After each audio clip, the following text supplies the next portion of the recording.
umukozi w'Imana akabwiriza bagatura miliyoni 5 kamuha envelope y'ibihumbi 10.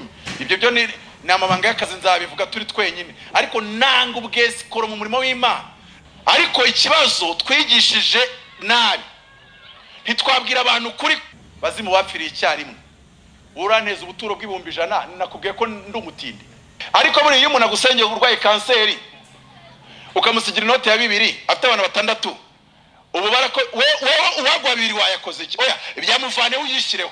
Icyangiza igishobora gutuma society bifata nk'ibintu bisanzwe nuko wa mupasteri agera agahinduka umuntu nk'abandi. Iyo yamaze kuba umuntu nk'abandi, atari umwizerwa, ari umujura, ari umusinzi, ari interenganya, ari umushukanyi, ari umunyabinyoma, hari narangaje, hari imvugo avugiramo, nta kanika, hatukana, hari n'ukuntu umuntu avuga Mutabazi ntabwo ari Imana. Nshatse kuvuga ko nkuko yiyita aposo cyangwa yitwa aposo ni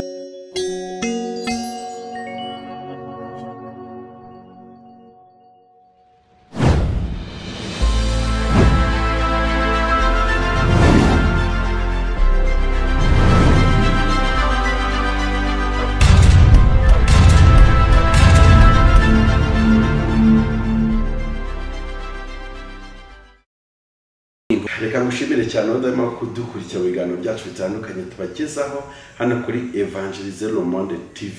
Turi kubona umukozi w'Imana rero tugiye kuganira, kandi ikiganiro kiza kuba kiza cyane ku muntu uza kugikurikira. Reka dutange amahirwe ku batamaze kugira ngo tugendane muri urugendo tuziranye. Ninde tugiye kuganira? Murakoze, nitwa Tumusingize Eric, ndi umugabo ndubatse, ndi umukozi w'Imana, ndi umupasteri. Ntuye hano iwacu mu Rwanda i Kigali, Kinyinya, ubwo ni mu murenge wa Kinyinya, Kagugu.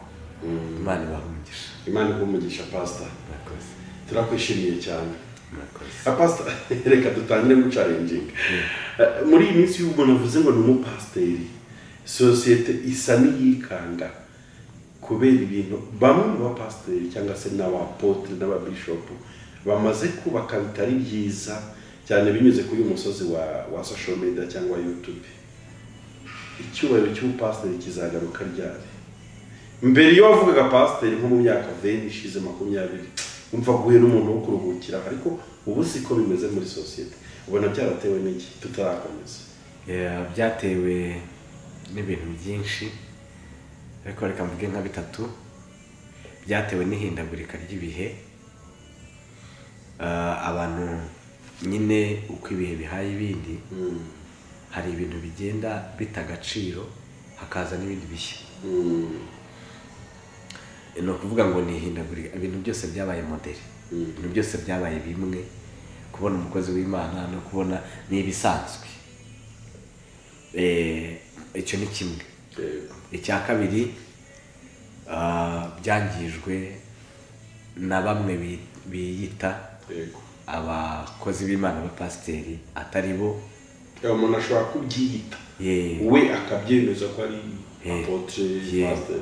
Sicuga yego, umuntu yabyiyita, abyitwa na societe, abyitwa n'abantu bafite izindi inyungu zabo.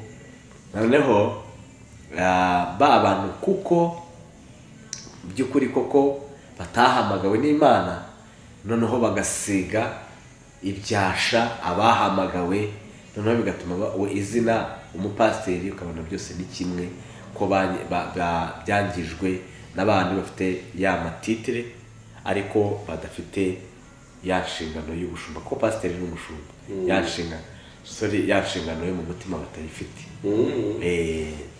Icya gatatu ni abantu nyine badakunda iby'ubwami. Badakunda iby'ubwami. Urabona cyane kuri uyu musozi wa YouTube, umuntu ajya hariya akavuga ngo ndi umupfumu. Nakunze no kubibona cyane mu bitangazamakuru bitandukanye bagahamagara pasiteri hariya bagashaka ko imbaraga za pasiteri zigaragara hariya, wenda agahamagara umuriro ukamanuka na Sarongo agahamagara mbega ni amademonstration. aha nta bwami bw'Imana buba burimo. Banambabarira abakozi b'Imana, iyo bagutumiye ngo ujye guhangana n'umupfumu, Imana irasigara ntabwo mujyana, kuko Imana si nyamuvurunga. Kuko niba ari Imana ihangana ntijya no mu marushanwa, oya ntabwo Imana ishaka gukora amarushanwa, kuko ntabwo ishaka kugira ngo igaragare, kuko iriho. Wabishaka utabishaka ntabwo iriho ngo yiyamamaze. Ntabwo iriho ngo yiyamamaze, kuko Imana irarenze. Ariko uriya muntu wahagurutse ngo ni pasiteri kanye guhangana n'umupfumu, niwe uba wahagurutse, ntabwo ari Imana yahagurutse muri we. Ibyo rero bituma ibintu byose bivangavangana, kuko ikikubwira ko yahagurutse atari Imana nuko bagera hariya babwira ati Sarongo gakora imiti na pasiteri asenge, hakabura ibisubizo bigaragaza Imana nyama. Bose bagataha pasiteri na Sarongo bose babaye kimwe. None habona ngo ati burya bya bintu by'abapasiteri nta mbaraga bifite. Ahubwo Sarongo yagiye n'abahamagara ukabona abiciye n'imbere. Ubwo bivuga ngo Imana ngo yabaga ngo isebye kubareba ibyo bintu.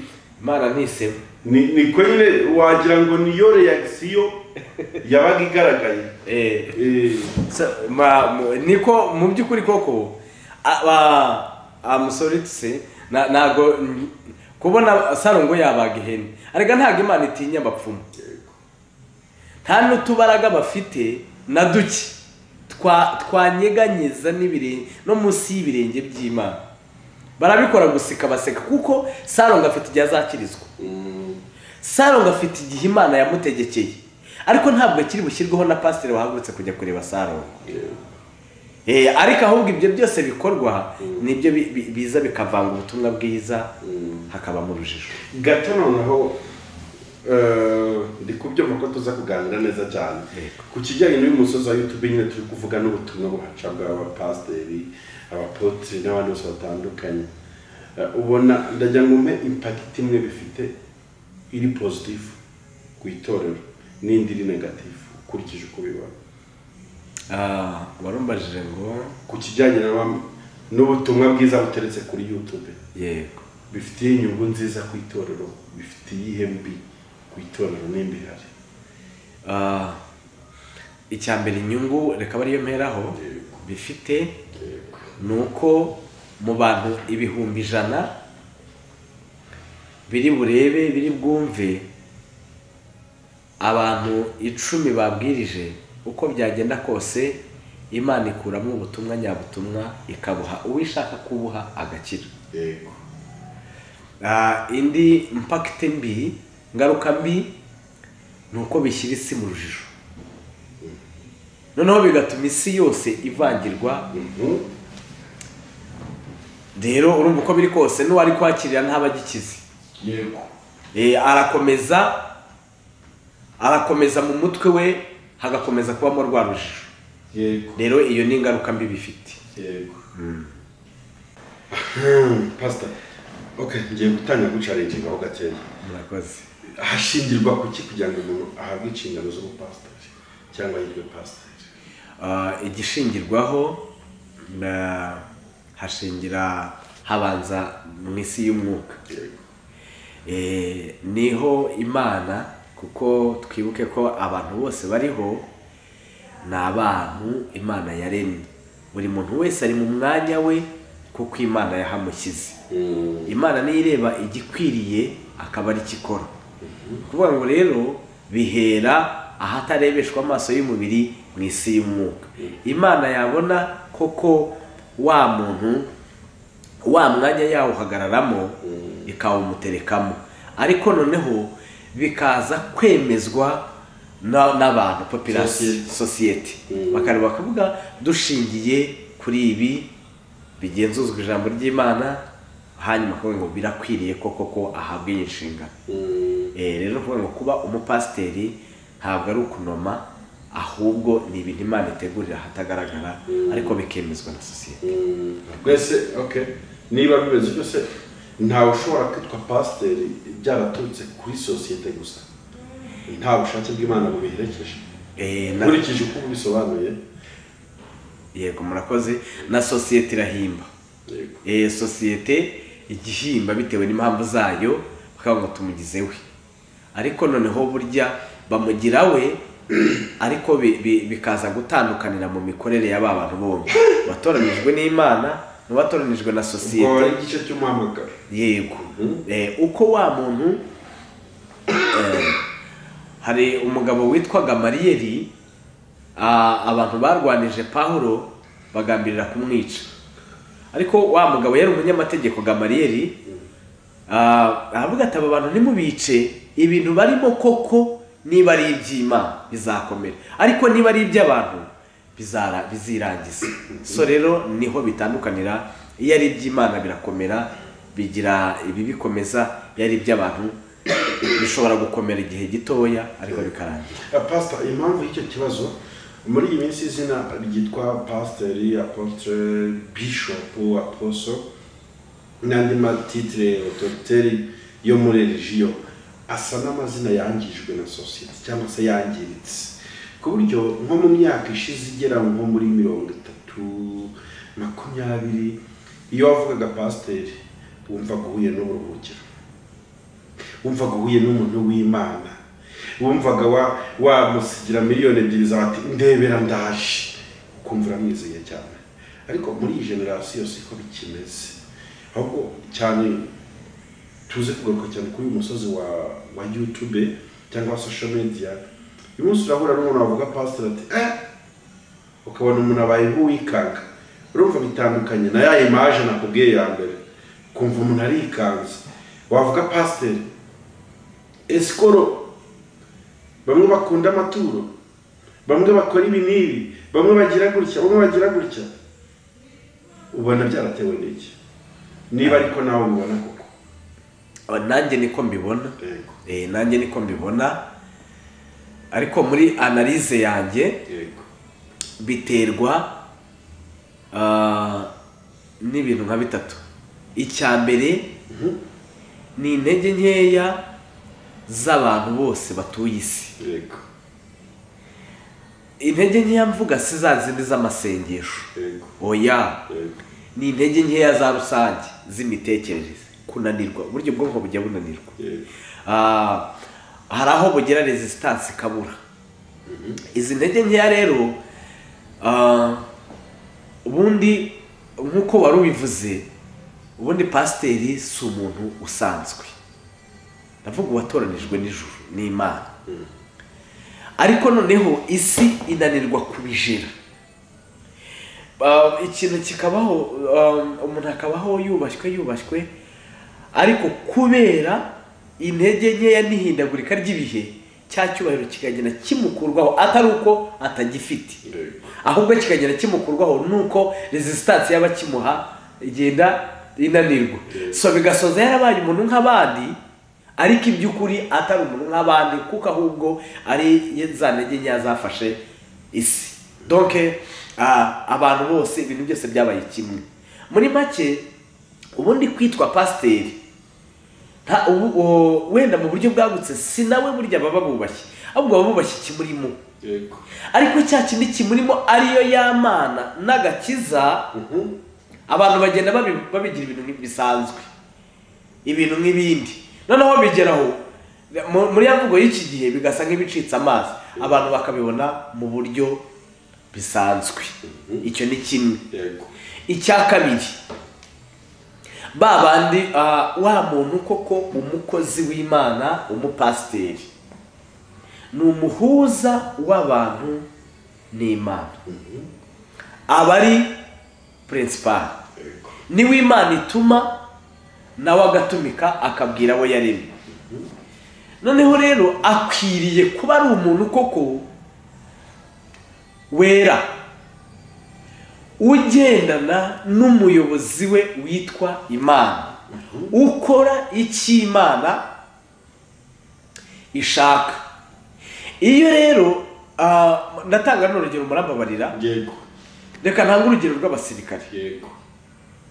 Umusirikare uri ku kazi iyo umubonye mu mwenda wa gisirikare niyo atakuvugishije, Yego. iyo umugezeho ikintu cya mbere kimuranga umenya ko ari umusirikare. Kubera iki? Kubera icya mbere ni umwambaro yambaye, icya kabiri ni indangagaciro yifitemo. Kuko sindabona umusirikare, natwe tujya tubabona turabagira aho bari Imana bahumugisha. Sindagenda mu muhanda ngo mbone umusirikare wambaye umwenda w'akazi urimo guhoberana n'abaturage, ufite amacupa, urimo mbese wayagaye, wataye umurongo w'akazi ke. Umukozi w'Imana, umupasiteri yari akwiriye kuba ari umuntu ufite indangagaciro koko. Icya mbere ari umwizerwa, icya kabiri ariho kwera kw'Imana, ari wa muntu koko Imana ituma. Icyangiza, igishobora gutuma sosiyete bifata nk'ibintu bisanzwe, nuko wa mupasiteri agera agahinduka umuntu nk'abandi. Iyo yamaze kuba umuntu nk'abandi, atari umwizerwa, ari umujura, ari umusinzi, ari interenganya, ari umushukanyi, ari umunyabinyoma, hari narangaje, hari imvugo avugiramo, ntakanika, ntatukana. Hari n'ukuntu umuntu avuga kandi yavuze ibyo muri Bibiliya ari umupasiteri, rangaje yonyine igatuma ikwereka ko atari umuntu w'Imana. Icya gatatu ni abantu bananiwe gukizwa. Iyo umuntu yananiwe gukizwa, birumvikana ko atuka abakijijwe. Araza kubabona nk'abasazi, araza kubabona nk'abantu bafite umurongo w'ubuzima, badafite icyerekezo. Ariko siko biri, ahubwo we nuko yabinaniwe. Bajya mu Kinyarwanda ngo iyo umuntu yagize ngo tukinka ngo dore igicebe cyayo, ngo wabuze icyo tukinka yituka, arayituka ngo dore igicebe cyayo, aba yabuze icyo yituka. Rero hari abantu bari aho bananiwe gukizwa, noneho abo barangiza bagatuka bakijwe, bakavuga ko n'ibyo bintu barimo bidafite n'umurongo, bidafite icyerekezo. Bene abo rero si igitangaza ko azajya kuri wa musozi wa YouTube hagatuka abakijijwe, kuko yarabinaniwe. Ntazi n'uburyohe bwabyo, ntazi n'umuryango binjiriramo bajya muri ibyo bintu. Kuko atabizi rero arabituka. Ariko ahubwo ikosa ni uko ajya kuri wa musozi wa YouTube akaba ariho ajya kubituka. Buriya utazi ikintu, ahubwo wari ukwiriye kugira amatsiko yacyo kuruta kugituka. Pastor gezaho gatoya. Nakoze. Uvuze utyo cyane, turi ku musozi wa YouTube n'ubundi natwe niho turi kuvugira ibi. Reka byose uko mu rusyo buryo ngo abakobye n'ingasire, ajya koma n'ingasire. Hari ahantu wigeze ugera ku kijyanye na rangaje. Rangaje y'abakozi b'Imana uko kwiteye. Hari abavuze ngo umuntu ashobora kuba kuvuga ibintu byiza biri na biblique, ariko rangaje ikica message. Numwe uherutse gukora ikiganiro na Apotre Mutabazi ku Mavuta TV, ku buryo ari ikiganiro cyakiriwe nabi cyane n'itorero cyangwa n'abakristo. Niba yarazize rangaje, uraza kudufasha kubyumva we nk'umupasiteri mugenzi we. Niba yarazize rangaje, niba yarazize message ipfuye, nicyo kintu dushaka kugira kiriya hano. Wenda uranyemerera kugira ngo bisobanuke, tujye kuri source of information, twumve koko ikintu Mutabazi avuga n'urwego dushobora kucyakiramo nk'abantu bari kuganira, bafite umugisha ko turi kuganira n'umupasiteri n'ubundi. Umukozi w'Imana akabwiriza bagatura 5,000,000 kamuha envelope 10,000. Ibyo byo ni amabanga y'akazi nzabivuga turi twenyine. Ariko nanga ubwesi koro mu murimo w'Imana. Ariko ikibazo twigishije nabi, ntitwabwira abantu kuri bazimu bapfiriye icyarimwe. Uranteza ubuturo bw'100,000, nakubwiye ko ndi umutindi. Ariko buri iyo umuntu agusengeye urwaye kanseri, ukamusigira inote ya 2 afite abantu 6, ubu barako wowe uwagwa babiri wayakoze iki? Oya ibyamuvane uyishireho. Ndashaka ko tuza kuba cyane specifique ana mention amaturo.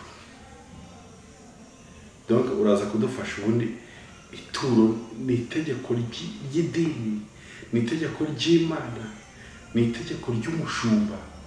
Ituro ni iki?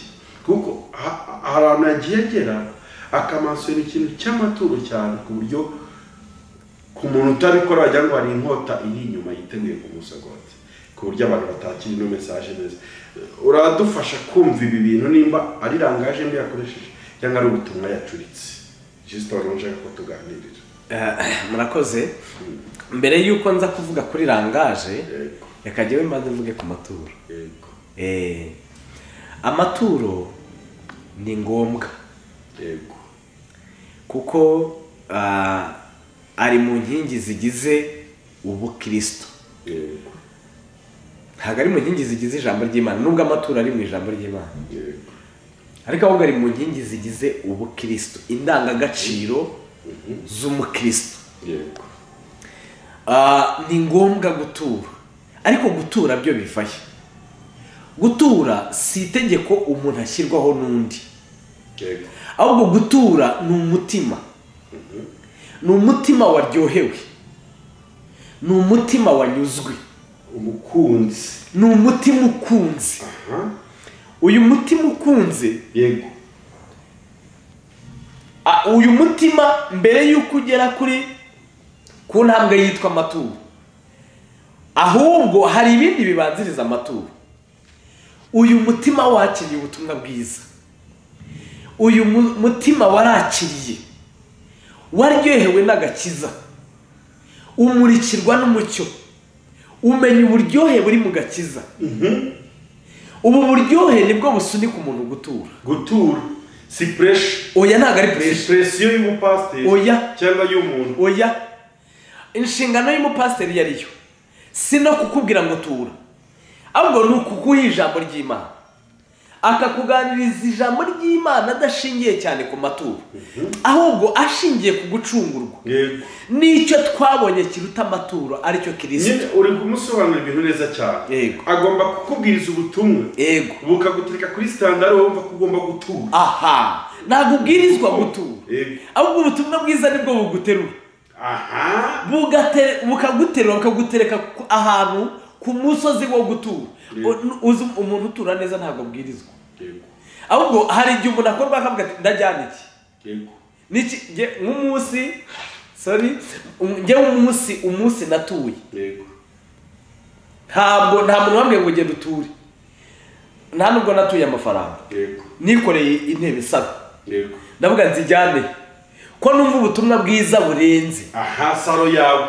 Saro yanjye. Yego. Ntawe nabigutegetse. Ntawe. Urababarira gatoya turagaruka ku kiganiro cya Mutabazi cyane. Kuko we uko abivuga ndi kumva atandukanye nawe.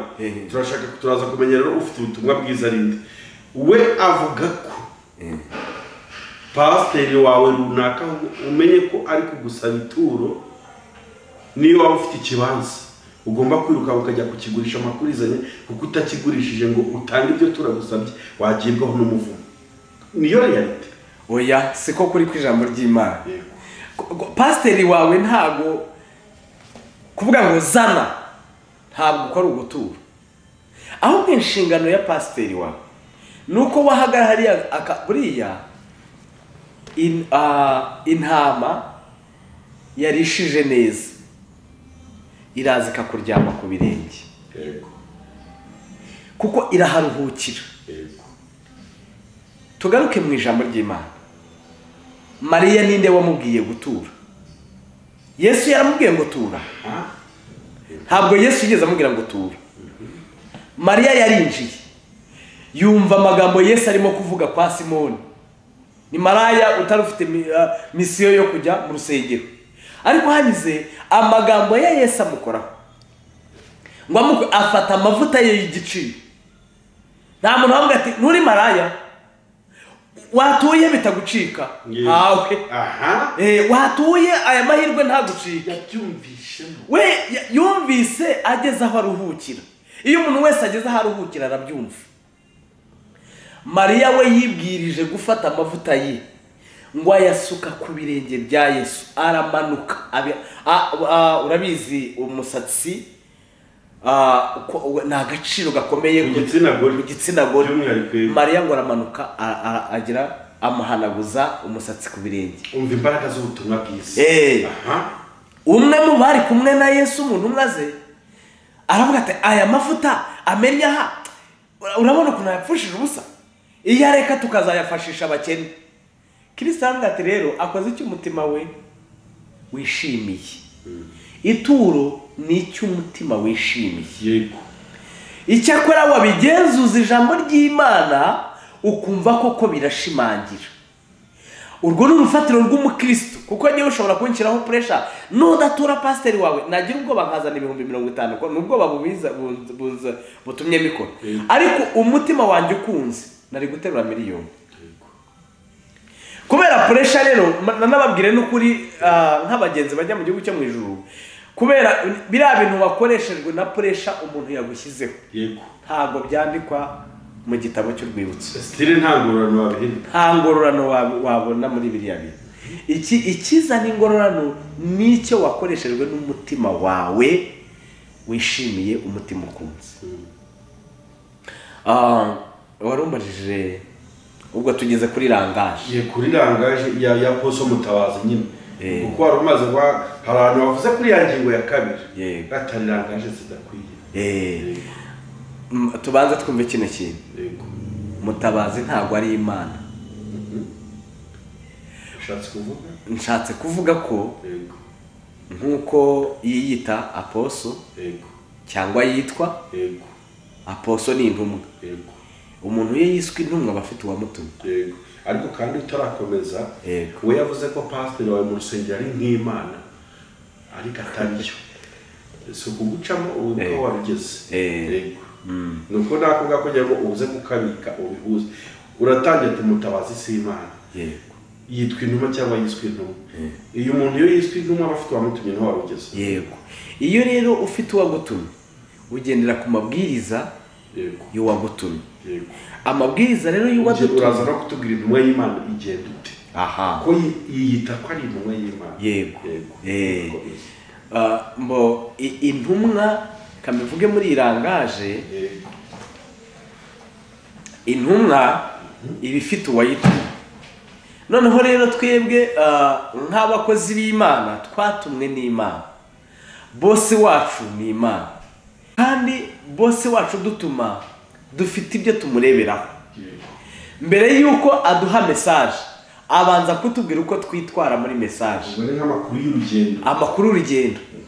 Rero uko yadutumye yaravuze ngo yaravuze ngo ndabatumye mugende mubabwirize ubutumwa bwiza bw'ubwami n'ubugwaneza. Abemera n'abemera.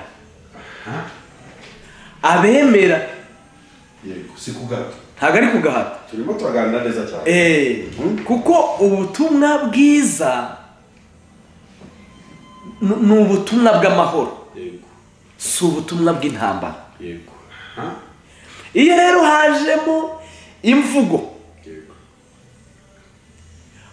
usanze umurwayi urembye ntabwo ugenda umushikanuza umuha pole, kuko umuti wa mbere umuha no kumuhumuriza. Iyo umuhumurije uriya ni umuti wa mbere. Ibikurikiraho ngira ngo n'abaganga abanza akakugeraho umeze ute mukabanza guhuza. Ariko muganga aje kumvura akaza ambwira ati urabona iki gisebe kizana kwica, urabona uzabaho ahubwo abanyisha, ubwo simba gikize n'ibyiringiro mfite babitakariye hariya. Noneho rero rangaje y'abakozi b'Imana tugomba kuvuga nk'abatumwe n'Imana. Imana none se kino gitabo kirimo isezerano rishya n'isezerano rya kera. Isezerano rya kera yari amategeko, udakoze biriya bamutera amabuye. Ariko Kristo we yazanywe n'urukundo, yazanywe n'imbabazi, yazanywe n'ubugwaneza. hari aho yavuze ngo iyo nza kuba naraje nk'abami b'abantu nari guhamagara Eliyoni yo mu ijuru, ingabo zo mu ijuru zikazaza zikarwana uru rugamba, ariko kuko ataje guhangana, yaje ari umwami w'amahoro. Natwe abo yatumye tugomba kuba abantu b'amahoro n'ubutumwa bw'amahoro udatera imidugararo. Noneho rero tunibuke kino kintu kuvuga ngo ubwo buturo nutabikora njyewe ubuhumbi 100 bwawe njya muri Marriott tukaburya iminsi, ntabwo ari nta message irimo, nta butumwa, message y'umuntu, ni message y'umuntu, si intumwa yatumye, oya si y'Imana. Kumva cyane ahubwo aho ngaho ngewe ubwice gihe natangiye kwerekana itegeka ingano y'igipimo cy'ituro, oya ahubwo birayerekana ingano y'igipimo cy'umutima. Yego, aho umutima buriya umuntu atubura uko umutima ungana, ko kwizera kwe kungana. Noneho rero iyo umuntu yageze ku rwego uvuga ngo nutazana iki giciro, nudashyiraho iki giciro, iyo ntabwo ari message yavuye ku Mana, aba ari message y'umuntu ufite icyo agamije.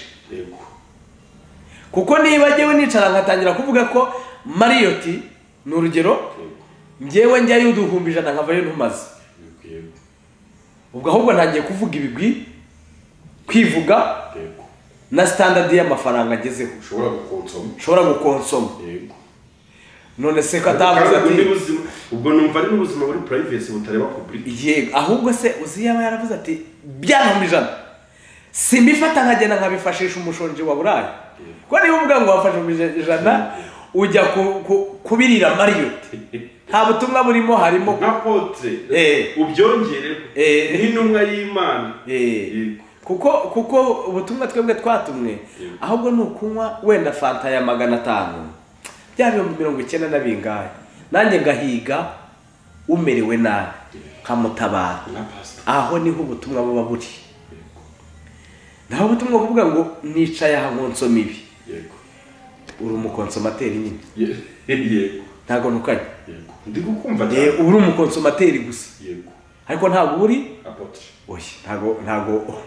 ntago ufite ubutumwa bwiza. So nukuvuga rero rangaje dukoresha bijyanye n'abo turi bo, kuko turi intumwa z'Imana, ikwiriye kugaragaza ko turi ab'Imana, ko ari bwo bumana. Niho Yesu yavuze ati mbese muri umucyo w'isi, muri tabaza ari mu mpinga y'umusozi byabasha kwihishira. Niba rero tutakiri tabaza, ubwo turi ikindi. Pastor urakoze cyane. Ndi kumva nta n'ibintu nshaka kongeraho kubyo uvuze, kuko intumwa ntiyicwa. Nawe ubutumwa rwose urabuvuze ndetse neza cyane. Tugere mu ijambo ry'Imana Pastor, ni nk'iyo message wenda ushobora guha abapotre batekereza nka Mutabazi, cyangwa niba Mutabazi ari kureba muri iki kiganiro, mu mutima wa gishumba wamuhuguza iki? We iyi message ntabwo ireba Mutabazi gusa. Yego, turagira ngo tumuhiye, turaza gutanga niya public ikurikira ibiganiro bya YouTube, ariko specifically niba Mutabazi ari kureba iki kiganiro cy'umushumba mugenzi we, nicyo wamubwira? Ibintu byose iyo uvudutse cyane, yego, uruhavu,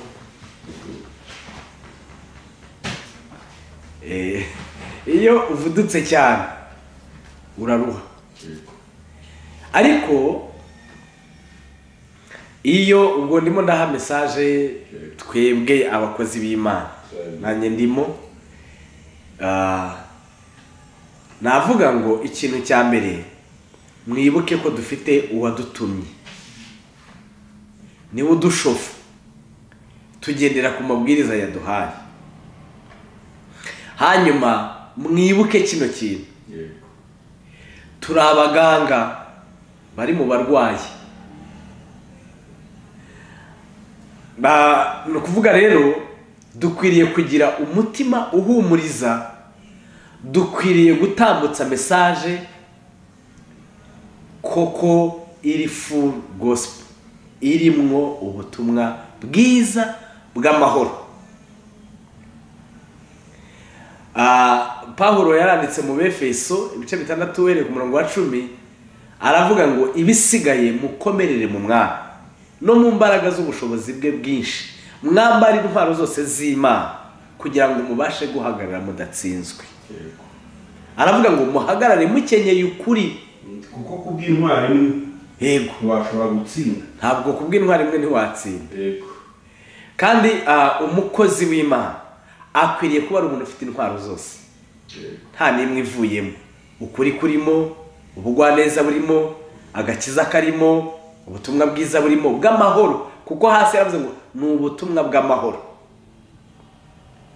Ni ukuvuga rero twebwe icyo dushinzwe ni ukuvuga ubutumwa bwiza bw'ubwami bw'amahoro, kandi turi intangarugero zabo tububwira. Imana ibahe umugisha. Noneho ku bantu bakurikira ibiganiro bya YouTube by'abapotre by'abashumba batandukanye, bakora iki kugira ngo bajye batandukanya amazi meza bahabwa n'amazi y'ibiroho? Yego, murakoze. Icyo bakora nuko buri mukozi w'Imana yajya gutambutsa message adahubutse. Ko kuri uyu musozi wa YouTube umuntu arabyuka mu gitondo akagenda agakubitaho, kandi message watambukije ntigaruka igera ku bantu nyine. Ariko noneho mu bihumbi 7 bitarapfukamira Bayali, ndavuga abagifite ubutumwa bwiza, nibo bakwiriye guhaguruka bakagorora ubutumwa bugoretse n'abiyita bene wabo. Ndi gukumva batukisha izina ry'Imana, bagatukisha n'abakozi b'Imana. Harakwiriye kuboneka intwari zo kwizera zihaguruka zigatanga ubutumwa bw'ukuri, kuko igihe cyose ntabwo ikibi kigeze gitsinda icyiza. Abafite ubutumwa bwiza bw'ubwami, namwe nimuhaguruke mujye kuri zo YouTube, cyane ko niho abantu barimo guhurira kandi hagera kure. Nutambutsa buriya umuti uvura ntabwo uba mwinshi. Nutambutsa message nziza izavura ibikomere by'abakomerekejwe abantu ibihumbi. Rero hakenewe abantu bahaguruka kugira ngo bavuge ubutumwa bwiza bw'ubwami buzima buhinyuza ubwo butumwa butari buzima. Yes, buriya n'abakristo bakurikira ibi byose twabaha message cyangwa ubutumwa bwo kujya bafata umwanya wo kugenzuza ijambo ry'Imana ibyo bumva byose, ibyo bakira, kuko ryo ritabeshya kandi ritavangiye. Murakoze. Ya pastor, reka tugushimire cyane n'ukuri kubw'umwanya wawe, kandi message yawe nkeka kiza gushimisha abantu badukurikiye. Babitwereke muri comments nimba bifuza ko uzanagaruka kubaganiriza, nabyo babitugaragariza. Reka rero turagushimiye cyane babara bari bakurikiye Evangelize Le Monde TV. Pastor, hari umuntu akurikiye kino kiganiro ushobora gukorwa wakumva ashaka kukuvugisha cyane birenze wenda hano kuri social media, yakubona kuri adresse? Murakoze. Nabaha WhatsApp, nimero ya WhatsApp, ndetse wanayihamagaraho ni 0788721015. Wayikoresha unyandikira kuri WhatsApp, wanayihamagaraho tukavugana. Imana ibahe.